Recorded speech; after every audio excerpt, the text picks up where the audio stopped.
let's talk about the combo that turns your Besiege from a card that is difficult to block to a card that is impossible to block. I'm Brett with UKVersus, and we're going to talk about an AOT TMNT combination which allows you to pump all the stats you need onto Besiege, finishing it off by stopping your opponent from being able to block it.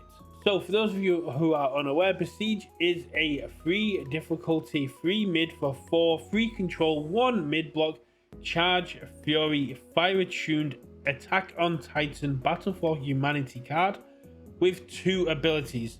A deadlock blitz that says this attack gets +4 damage, and a blitz that says this attack can only be blocked by cards with a printed block modifier of 3 or greater.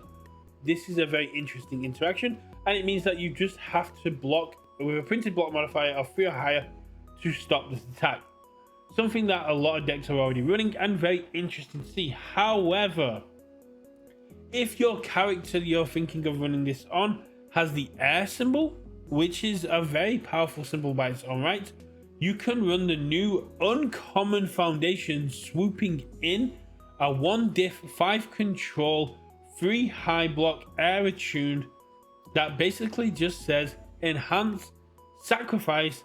This attack cannot be blocked by cards with a printed block modifier of 3 or greater.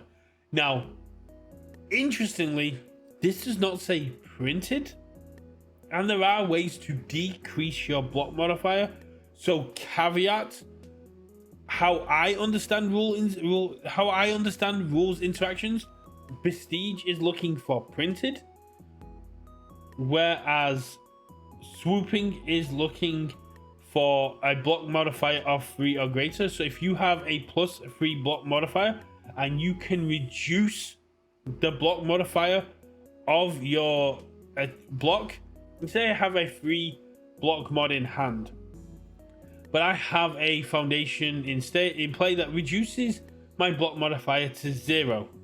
Swooping in would allow me to block with that. It has a block modifier below 3, and Besiege is checking for printed, which it does have a printed 3, so you can get around it that way. It's a very niche way to get around it, and I don't know too many people are running block modification, but just be aware of it. This is a 95% unblockable combo outside that one interaction. But what you've generally set up here is an unblockable attack that you can pump stats into. You are not able to block it with a block modifier 3 or greater, and it can only be blocked by a block modifier of 3 or greater. So the attack becomes unblockable outside of that one instance. So you are able to pump as many stats as you want into this attack and just say get wrecked on face. Characters that could really like this would be characters like Jamie Sue, who gets +1 speed and +1 damage for each drink counter on Jamie, maximum 4, so you get 4 speed, 4 damage, allowing you to pump that attack really high up. Nick Reagan has the air and fire symbols and can do some very silly things if he can hit, say, a true 100% or other things off his ability. Byaku, the big cat himself, your attack gets +X damage. X equals the highest printed difficulty foundation in either player's stage. Allows you to pump up some damage there, do some really fun stuff. Fire has a lot of damage pump in its foundations, attacks, and backups. Air is great at clearing card pools, having that control. This is a very solid combination play to already be setting up, and it's very easy to pop off.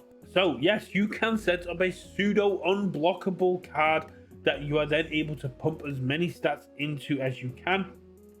I think this is going to be very cool. I cannot wait to see someone pop this off, and it is such a cheap combination play as well that it's something you can do towards the end of a string, or so when you've set other things up, that you can force your opponent into very bad situations. Let me know, are there any other combinations you can do? Is my understanding of the rules correct? I'm only a foundation level judge, but I would love to get to the asset and backup levels. If my understanding of the rules is correct or incorrect, please do let me know.